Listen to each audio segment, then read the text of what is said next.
రాక్షసుడి శాపం. పచ్చని పొలాల మధ్యలో ఉన్న కొంగలిపల్లి అనే చిన్న గ్రామంలో ఇద్దరు పిల్లలు ఉండేవారు, చిన్ను మరియు చింటూ.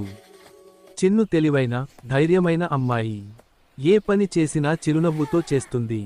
మరి చింటూ, అతను గ్రామంలోనే అతి మంచి హృదయం ఉన్న అబ్బాయి. కాస్త భయపడేవాడు, కానీ తన స్నేహితురాలైన చిన్ను కోసం ఏ ప్రమాదానికైనా సిద్ధంగా ఉండేవాడు. వాళ్ళిద్దరి స్నేహం మొత్తం గ్రామానికి తెలుసు.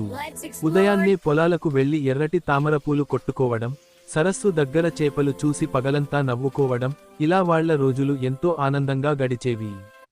అయితే ఒకరోజు ఆ గ్రామం మీద ఎన్నో ఏళ్ల తర్వాత మళ్లీ ఒక దుష్ట ప్రభావం పడబోతోంది అన్న సంగతి వాళ్ళెవరూ ఊహించలేదు.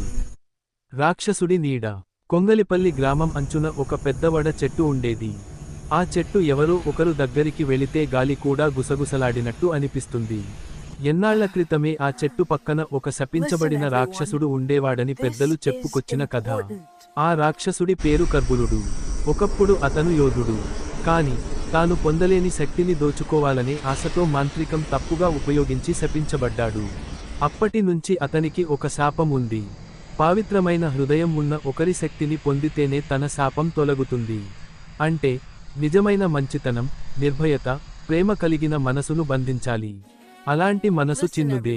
కర్బులుడు చాలా రోజులుగా గమనిస్తున్నాడు, చిన్ను తన స్నేహితులను ఎలా కాపాడుతుందో, ఎవరికైనా సహాయం చేస్తుందో. ఒకరోజు రాత్రి గ్రామం నిద్రపోతున్నప్పుడు అతను చీకటి పొగగా మారి చిన్నును అపహరించాడు. చిన్ను ఒక్కసారిగా మాయమైపోయింది. మరుసటి ఉదయం చిన్ను కనిపించకపోవడంతో మొత్తం గ్రామం గజిబిజిగా అయిపోయింది. కొందరు పెద్దలు చెబుతున్నారు, అది వడ చెట్టు దగ్గరి రాక్షసుడే. చింటు వినగానే భయంతో శరీరం వణికిపోయింది. కాని అతనికి ఒక మాట మాత్రమే గుర్తొచ్చింది. చిన్ను నా మిత్రం. నేను ఆమెను ఒంటరిగా వదిలిపెట్టను. ఎంత భయం ఉన్నా చింటు ఎవరినీ ఆపనివ్వకుండా వడ చెట్టు వైపు ఒంటరిగా బయలుదేరాడు. చెట్టు దగ్గరకు వెళ్లగానే ఒక చీకటి శబ్దం విని చింటు వెనక్కి అడుగు వేశాడు. ఎవరువి? ధైర్యం చేసి నా ప్రాంతానికి రావడానికి? చింటు ధైర్యం కూడదీసుకుని, నేను చింటూ. నా స్నేహితురాలు చిన్నును తీసుకెళ్లావు. ఆమెను తిరిగి ఇవ్వాలి అని చెప్పాడు. చీకటి తట్టుకునేలా నవ్వింది. కర్బులుడు బయటకు వచ్చింది. మొత్తం 60 అడుగుల పొడవుతో, ఎర్రనేత్రాలతో, పొగలా కదిలే శరీరంతో. ఆమెను నేను బంధించాను. ఎందుకంటే ఆమె హృదయం నల్ల రాతిని కూడా వెలుగులా మార్చగలదు. నాకు అటువంటి హృదయం కావాలి. చింటు భయపడి ఉన్నప్పటికీ అడిగాడు, ఆమెను విడిచిపెట్టడానికి ఏమైనా మార్గం ఉందా? కర్బులుడు ఒక చిన్న నవ్వు నవ్వి, ఉంది. 3 సాహసాలను నువ్వు పూర్తి చేస్తే ఆమెను విడిచిపెడతాను. సాహసం 1, భయపు గుహ. చింటు మొదటి పరీక్ష కోసం ఒక రాయి గుహలోకి వెళ్ళాలి. లోపలికి వెళ్లగానే భయంకరమైన శబ్దాలు వినిపిస్తున్నాయి. ఏవో పులులు గర్జిస్తున్నట్టు, ఏదో నీడ అతన్ని వెంబడిస్తున్నట్టు. గుహలో ఉన్నది అసలు రాక్షసుడు కాదు, చింటు హృదయంలోని భయం. అతను చిన్నుకు గురించి ఆలోచించాడు. ఆమె అయితే ఇలా భయపడేది కాదు అని అనుకుని ధైర్యం తెచ్చుకుని ముందుకు నడిచాడు. చివర్లో ఒక చిన్న లోయ వద్ద ఒక ప్రకాశించే రాయి ఉంది. దానిని తాకగానే గుహలోని భయ శబ్దాలు అన్నీ మాయమయ్యాయి. మొదటి పరీక్ష విజయవంతం. సాహసం 2, అగ్ని నది. రెండో పరీక్షగా చింటూ ఒక మండుతున్న అగ్ని నదిని దాటాలి. వేలాడే రాళ్లు ఒక్కొక్క దూరంగా ఉన్నాయి. ఏ తప్పు చేస్తే పడిపోతాడు. అతను ఒక్కొక్క అడుగు జాగ్రత్తగా వేయడం మొదలుపెట్టాడు. ఒకసారి కాలికి దగ్గరగా మంటలు చేరినా చిన్ను కోసం వచ్చిన ధైర్యం అతడిని ఆపలేదు.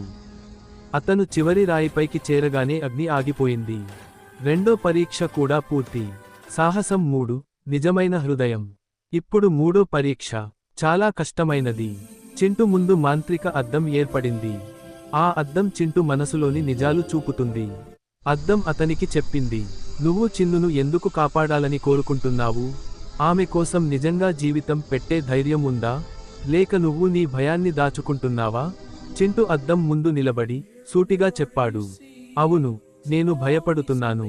కానీ భయపడినా నేను చిన్నును వదిలిపెట్టను. ఆమె నా అత్యంత మంచి స్నేహితురాలు. ఆమె కోసం నా ప్రాణం కూడా ఇస్తాను. అద్దం ప్రకాశించి బంగారంలా మారింది. మూడో పరీక్ష కూడా విజయవంతం. 3 పరీక్షలు పూర్తయ్యాక కర్బులుడు కోపంతో పేలిపోయాడు. నీలాంటి చిన్న పిల్లవాడు ఇలా సాధించగలడని కలలోనైనా అనుకోలేదు. కానీ నియమం అతడిని బంధిస్తుంది. తన ఒప్పందం ప్రకారం చిన్నును విడుదల చేశాడు. చిన్ను బయటకు రాగానే చింటును చూసి కన్నీళ్లు పెట్టుకుంది. నువ్వు వస్తావని నాకు తెలుసు అరు. ఆ ప్రేమ, ఆ ధైర్యం చూసి కర్బురుడి శాపం పూర్తిగా విడిపోయింది. అతడి పొగ శరీరం మాయమై ఒక సాధారణ మనిషిగా మారిపోయాడు. అతడు నమస్కరిస్తూ చెప్పాడు, నిజమైన హృదయం మరియు నిజమైన స్నేహం నన్ను విముక్తం చేసింది. మీరిద్దరూ నన్ను కంటే గొప్ప యోధులు. చింటు గ్రామానికి తిరిగి వచ్చారు. వాళ్ళిద్దరి సాహసం మొత్తం గ్రామాన్ని గర్వపరిచింది. చింటు ఇక భయపడే అబ్బాయి కాదు. చిన్ను ఇక మరింత ప్రకాశించే ధైర్యమైన అమ్మాయి అయిపోయింది. ఇద్దరూ కలిసి గ్రామంలోని పిల్లలకు ధైర్యం అంటే భయం లేకపోవడం కాదు, భయమున్నా ముందుకు నడవడం అని నేర్పారు. ఆ రోజు నుంచి కొంగలిపల్లి గ్రామంలో రాక్షసుడి నీడ కాదు, స్నేహం, ధైర్యం మరియు ప్రేమ యొక్క వెలుగు పరచబడింది. మీకు నచ్చితే లైక్ చేయండి, సబ్స్క్రైబ్ చేయండి. Thank you.